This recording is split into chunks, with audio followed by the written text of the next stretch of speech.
After the Holocaust of World War II, we all said never again. So why is Albanese shaking hands and smiling with the Chinese dictator Xi, while the genocide against the Tibetans, the Uyghurs and the Falun Gong practitioners is still going on? Santilla, what did you think when you saw It's a very good question, and one that should be put to the Prime Minister and this government. Obviously these sorts of things are very complicated, and China and Australia's relationship has had a bit of a rough patch the last couple of years, and I can see that, this government's trying to sort of repair some of that, and that was probably part of that, and I think these things are complicated. But I do think that a big part of these conversations that happen within diplomatic circles are about symbolism, and it does say something to be seen publicly shaking hands with someone whose government is accused of very serious human rights violations, the Tibetans, the Uyghurs and various other things, including as well as dual Australians that are in detention in China, who many believe should be brought home, and these are concerns that should that are very worrying. And I agree. I think why was the Prime Minister shaking hands with the leader of a country that has a very questionable human rights track record? Peter. Look, this is the first formal meeting between the Chinese leader and Australian leader in some 6 years. And these international summits, they're the pinnacle, I guess, of international affairs where world leaders meet, they interact in this rarefied atmosphere, really. And what they do and discuss really has an impact on shaping the world we live in. The Prime Minister in meeting President Xi was an important meeting because dialogue is good. Making sure that we talk Did he have to look so happy to be doing it? There was a big smile on his face. Well, I mean, you can make that kind of criticism about a Prime Minister's face, but the important thing is, in the meeting, he was very clear that he would not resolve from Australia's national interests or our values, our democratic values, including human rights. And in the meeting itself, which, as I said, it hasn't happened for such a long time, it was important that he put forward Australia's interests around removing trade barriers, around human rights, which he did, around the detained Australians. And that's important. Now, that's up to the Chinese government to move the relationship forward. The ball's pretty much in their court. But the interesting thing about this is that Prime Minister Albanese has really practiced a nuanced diplomacy. In the past, I've been critical of the previous government because, they've been quite bellicose, beating their chest, scoring domestic political points. But the Prime Minister's engagement is important because it's about the world that we live in. And at these international summits, it's important to actually put Australia's position forward and our contribution to shaping that world that we live in. I'm going to bring Joe in just a minute, though. First, I want to bring someone in who has experienced China's treatment of Uyghur people, Saddam Abdusalam. Saddam, thank you so much for joining us. Thanks for having me, Stan.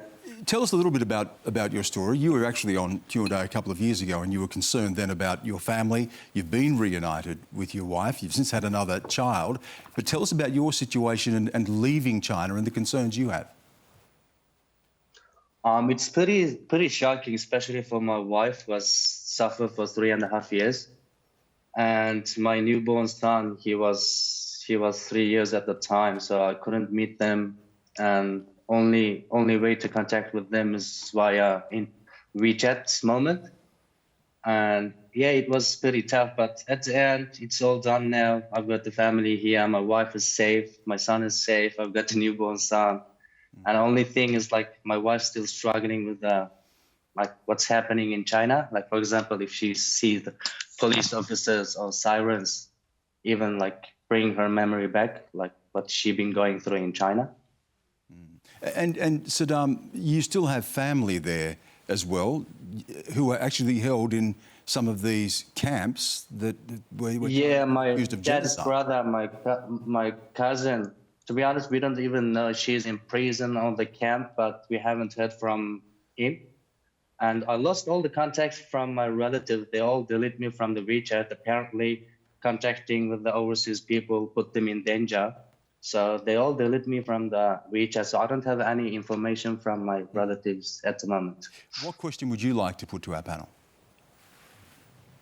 I mean, I know Mr. Albanese raised the question about Cheng Lei and Dr. Yang. But how about the Uyghur Australian families? Like my friend Almas, he hasn't heard from his wife for 5 years now. And there's a girl called Mikrai. She was born and raised in Melbourne and a healthcare worker. And her husband was sentenced for 25 years in jail. And there's so much Australian Uyghurs separated from their family members. And how about them? Peter.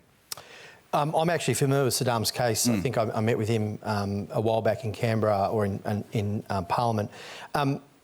It's our actually responsibility as representatives in a democracy to stand in solidarity with the Uyghurs, with people who are suffering human rights abuses. And I've spoken in Parliament on multiple occasions in defence of people who are suffering these human rights abuses. I think it's an important element of our foreign policy that human rights is front and centre. When we talk about the international rule of law, that includes human rights and a commitment to it. It includes the commitment that we make to protect people, including refugees and others. So that's part of our foreign policy. Penny Wong, our Foreign Minister, has been pretty clear about the importance of that. The Prime Minister has been clear about the importance of that. I guess the question goes to, you know, in not speaking to the Chinese leader for such a long time, is it beneficial to the national interest to have that conversation on human rights? Let me put that question to Joe Hockey. Did it help the Uyghurs that Australia was in the deep freeze during the Morrison years? No. No. So did that, How say that Australia how do you got change behaviour if you don't speak to someone about their behaviour? So if we're not in conversation with China, which, by the way, is our biggest trading partner, and there's, 1 million Chinese Australians living here, we're going to stop talking to China, to the leader of China? But that's precisely what happened during the Morrison government, where the mistakes made here that led to that impeded the ability to have these conversations. Well, they started under the Turnbull government, by the way, which is, you know, conveniently... Same political stripe. Well, that's true, but, I mean, it was very good under Abbott. So, look, whatever the case, Australia's been doing the right thing. It's been standing up to a bully. And we won't be bullied by China. And whoever's the Prime Minister, whether it's Anthony Albanese or Scott Morrison or Turnbull or Abbott, whoever it is, they're putting Australia's interests first. We call it the national interest. What it is Australia's self-interest. And it is in our self-interest, our national interest, to communicate with China. Of course it is. Gideon, if you're listening to Saddam, at others as well, we heard the first question from Bob Vinnicott. Is there a trade-off here? Do you say that a country like China is just too powerful, too important to ignore, even if we find aspects of their human rights odious? Well, I think it's inevitably a complicated relationship because it is such a powerful country in military terms. You have the economic relationship and you have the human rights aspect. And you're never going to allow one of those to completely overshadow the other two. You have to keep them all in balance to some extent. When you're talking about genocide, which is what China has been accused of with the Uyghurs, can you look past genocide to shake hands and smile because it's an important trade relationship? Look, I think the reality is that is what everybody is doing. Nobody has cut off relations with China completely. But I think it's also not the case to say that China's getting off completely scot-free, even on the Uyghurs. I mean, if you look in Europe, they lost a very important trade deal with Europe that they'd been working on for a couple of years on precisely this issue. There was a tit-for-tat. The Europeans sanctioned some Chinese officials because of what they were doing in Xinjiang. The Chinese counter-sanctioned, and at that point the European Parliament said, we're not going to let this trade deal go through. So it's not the case that it's all flannel and we say we raised human rights and then it's business as usual. I think the Chinese have paid a price and they'll continue to pay a price for what they're doing. But Sir Lawrence, as someone who studies war, does this remind us that we have a power-based order and that can prove right, or might at least proves that you have to be listened to? Might proves that you have to be listened to. You can't ignore another's power. You get into trouble if you do. And we've got to be clear, this is not just a China problem. We've got an issue with Saudi Arabia, we've got an issue with Qatar running the World Cup. What sort of relationship are we going to have with Russia after what it's been doing to Ukraine? So it's not unique to China. And I think in all these cases, I think the starting point should be confidence in our own systems, in our own values, a recognition that we haven't always been to to the top in meeting the standards that we sometimes set for others, and got to be careful about the risk of hypocrisy and double standards. So it's always going to be a balance, as everybody has said. But I think the starting point should be confidence in ourselves and in our own system, and that's the starting point. And let them work out how they have to deal with us, rather than we spend all our time working out how to deal with them.